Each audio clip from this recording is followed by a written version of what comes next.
Forgotten ball change. In these days, when most of the professional matches are run with the devices, it is almost impossible to forget the ball change. The tablet is reminding the chair umpire about everything. But if you are at the beginning of your officiating career or you're only planning to start, keep in mind that you will start umpiring matches with paper scorecards. And then if the match is tight and difficult, it's easy to forget about changing the balls at the right moment. If that happens, don't worry.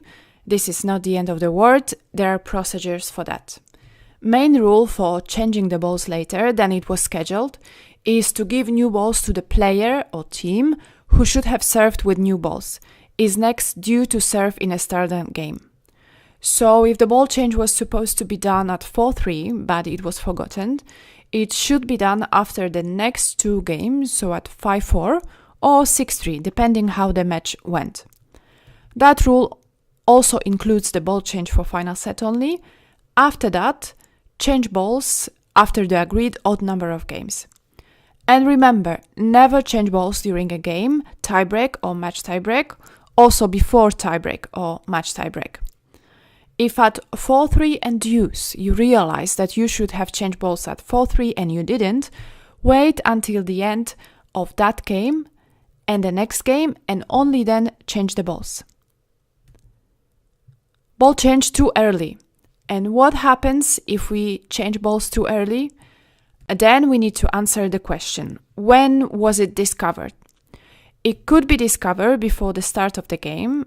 That would be the situation that we change the balls after 7 games instead of 9. And just before serving, the player realizes that he has new balls, but he shouldn't. Then we simply come back to original balls and we change them in 2 games as it was originally scheduled. That is quite logical. It is more complicated when we discover it during the game. Then we need to answer another question. Who got them too early? If that was player team who was due to serve with new balls, anyway, balls simply stay in play for agreed number of games.